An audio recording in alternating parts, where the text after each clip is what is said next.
Ibafolu. Ǹlẹ́. Bí àrá ṣe sán tá a gbé Ifá jalẹ̀ funfun òkè rọ̀ wálẹ̀ wọ̀rọ̀. Kí wá ní Ifá wí? OLUYINKA TNT ló jáde lójú ọpọ́n fà. Ọkùnrin bí obìnrin nu. Ta ni OLUYINKA TNT? A fẹ́ mọ̀. Irú èèyàn wo ló ń ṣe o? Atòdílé ni. Tìlù tórin pẹ̀lú ijó. Níbo ni?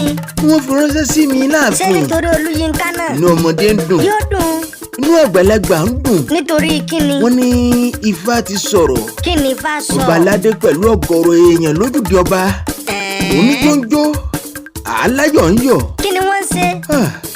Àkàrà pẹ̀lú ẹ̀kọ́ nínú ewé ń wọra wọn lójú. Ṣebí sọbọlọ iná fi gún mọ́ ń tàn. Gbẹ̀ngbẹ̀ng ló lè wọ nǹkan mọ̀ìmọ̀ì. Ó yé mi. Wọ́n ní kí n wọ́n ṣàlàyé àkàndá elédùà. Ìwọ náà lọ ṣàlàyé. Iṣẹ́ ni rè o. Ọba aládé ní Ibafolu Ejire. Ó máa dáhùn. Ifá ló yàn ọ́. Tòótọ́ ni. Kó o wá ṣàlàyé OLUYINKA TNT fáráyé. Ròyìn ẹni rẹ̀. Mo ní mo ti gbìyànjú ẹ̀ rí ṣùgbọ́n omi pọ̀ jù kalẹ̀ o. Gbogbo iṣẹ́ ìwádìí mi lórí OLUYINKA òní mi ò rí mọ́ lórí ẹ̀rọ kọ̀ǹpútà. Ó mà ṣe o. Ọba aládé ní Ibafolu sà lọ ṣe ìwádìí mi. Ìwọ náà má fi jáfira. Òòṣà òkè yóò sì fún ọ sí dáadáa. Àmì o, àmì.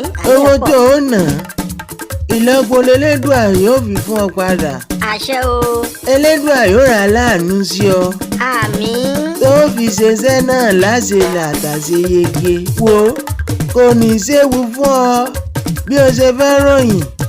Ọmọ mi OLUYINKA TNT. Ọlọ́run ló fún nímọ̀. Ọmọ dáadáa ni.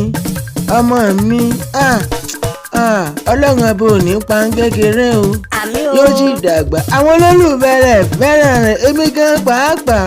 Kò sẹ́ni tí ò Olólùfẹ́ fẹ́ràn rẹ̀. OLUYINKA ni mí. Elédùà yóò jò kalẹ̀ kò sì ní fàìsàn lùgbà. Elédùà yóò ràn lọ́wọ́ ó sì ní kábàámọ̀. Ẹ̀bùn tó níhun ó rí lò.